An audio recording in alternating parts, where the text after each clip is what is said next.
그분의 부르심, 언약 공동체를 위하여. 홍수 사건 이후 노아의 세 아들들의 자손들은 온 땅에 널리 퍼지면서 삶을 이어가고 있었는데요. 하나님께서는 누군가와 또 다시 언약을 맺음으로 세상의 역사를 계속 쓰셨습니다. 아브람이라는 이름을 가진 사람의 아버지 데라는 그의 가족들을 데리고 갈대아인의 우르를 떠나 하란에 거류하다가 205세가 되어 세상을 떠났습니다. 그 시점에 하나님께서 아브람에게 나타나세요.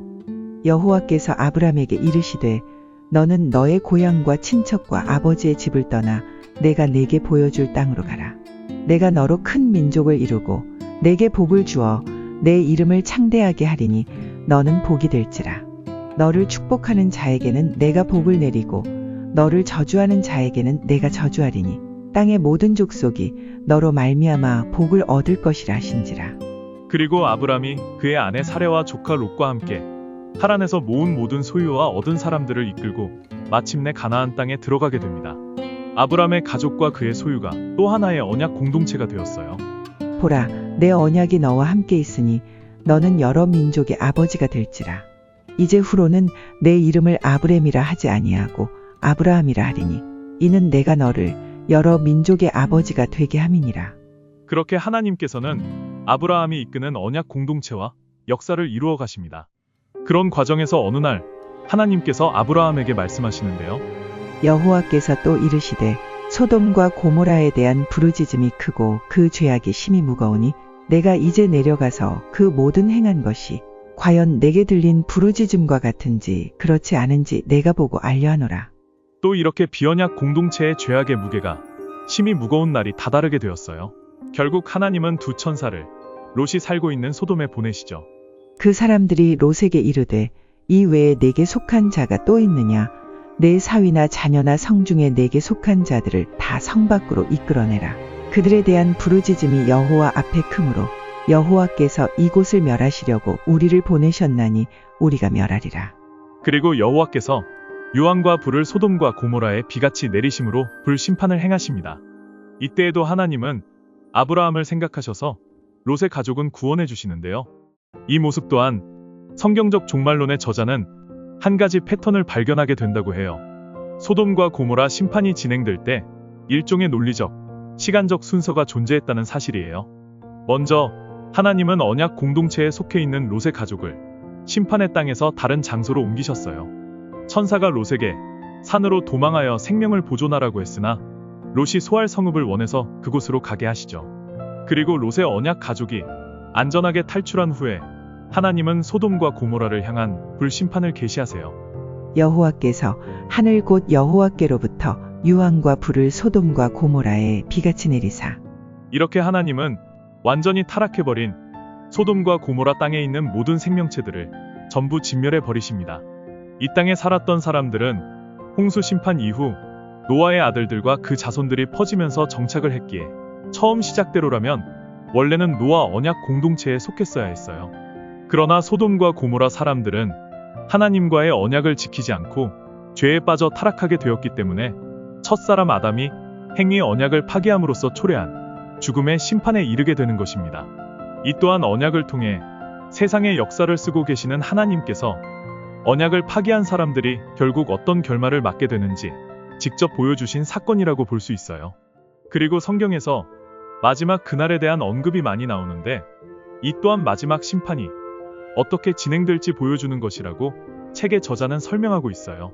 롯의 언약 가족의 소활성읍 대피가 천국의 영원한 복락에 대한 모형적 실증이라고 한다면 소돔과 고모라에 임했던 하나님의 불심판은 지옥에 대한 모형론적 표상이라고 할 수 있다. 즉, 이 결정적인 심판을 통해 하나님은 롯의 언약 공동체만 아니라 그날 이후 후대의 모든 언약 공동체에도 천국과 지옥의 실제를 계시해 주셨다. 여러분도 이제 감을 잡고 계실 것 같은데요. 하나님께서는 이 땅에 뭔가를 하고자 하실 때 일단 분리부터 먼저 시키신다는 것입니다. 그리고 구원과 심판을 동시에 행하시는 것이죠.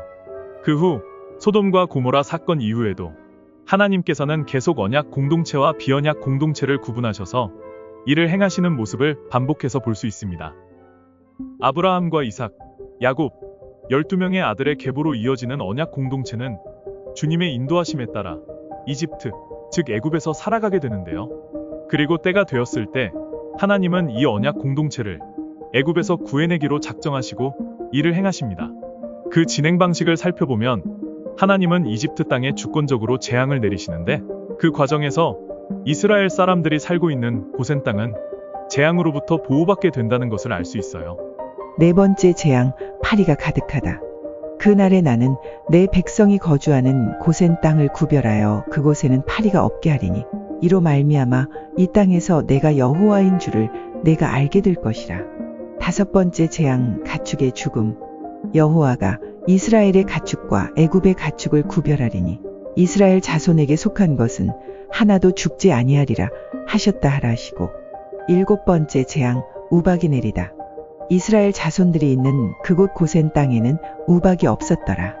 아홉 번째 재앙, 흑암이 땅에 있다.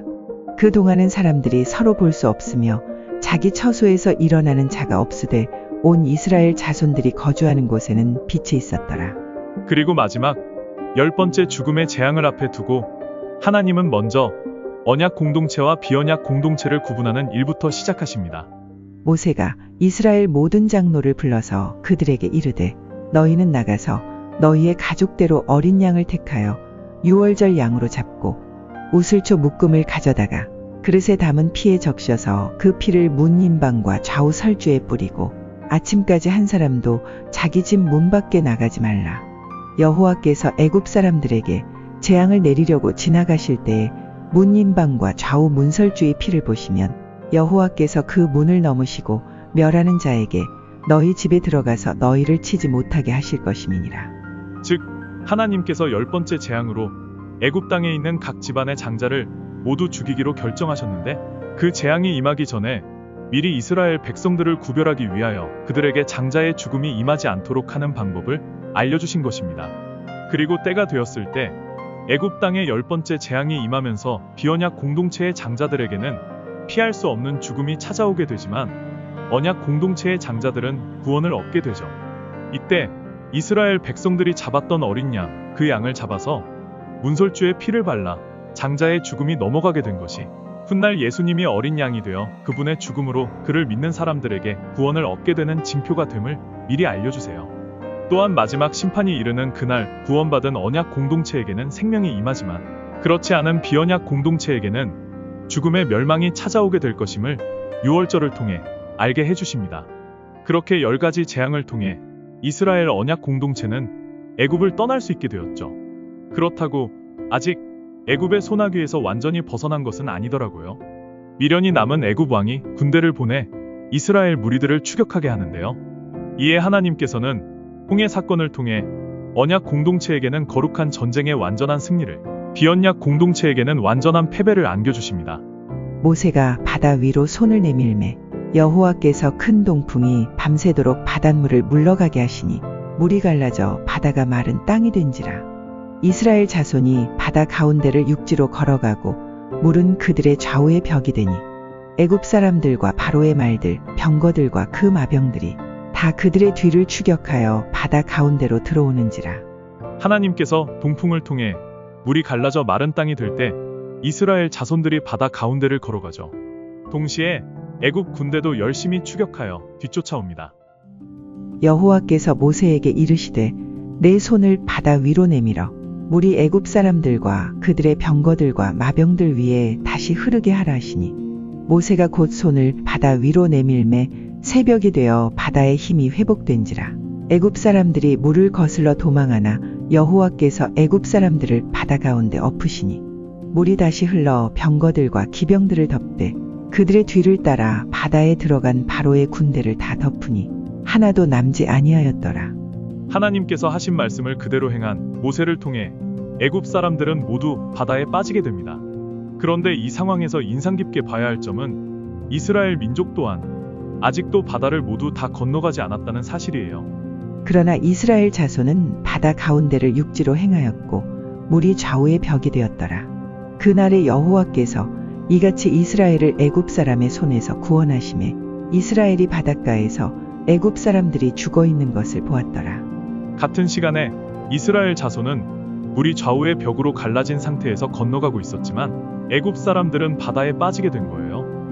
심판날 동시간에 벌어질 완벽한 분리, 한쪽은 구원, 다른 쪽은 멸망이라는 사실이 너무 놀랍지 않나요? 성경적 종말론 책을 읽어보시면 더욱 상세하게 내용을 살펴보실 수 있어서 감탄이 절로 나오실 거예요. 영상으로 보여드리지 못한 내용들이 무궁무진해요. 그 이후에도 모세 언약을 통해 이스라엘이라는 나라가 세워지는 과정을 보면서 언약에 대해 순종했을 경우와 불순종했을 경우 각각 어떤 결과를 낳게 되었는지 알 수 있게 됩니다. 또한 다윗 언약을 통해 나라가 세워지고 나서 백성들이 하나님 언약을 지키지 않았을 때 어떤 일들이 벌어지게 되는지 성경을 통해 생생하게 알려주시죠.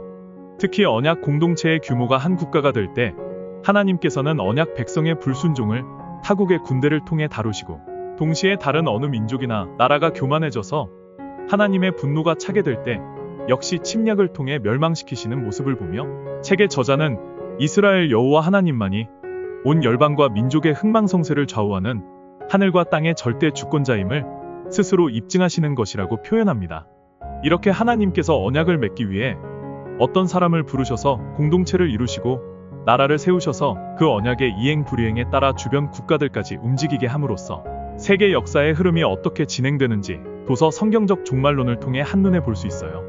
이 책을 보고 나면 하나님께서 이렇게 세상을 이끌고 계시는구나 하는 감탄이 절로 나오게 됩니다. 동시에 결국 온 열방과 민족의 흥망성쇠를 좌우하는 하늘과 땅의 절대 주권자이신 분은 이스라엘 여호와 하나님이시라는 것을 깨닫게 되죠. 또한 이 책을 통해 종말에 대한 인식을 하게 되고 언젠가 정말 그날이 찾아오겠다는 생각을 합니다. 심판의 날에 대한 경고의 메시지이기도 하면서 동시에 언약을 통해 우리를 구원하길 원하시는 하나님의 사랑이 느껴지기도 해요. 세상을 향한 하나님의 마음을 알고 싶으신 분들이 성경적 종말론을 읽으면 정말 유익할 것 같아요. 그럼 다음에 또 뵙겠습니다.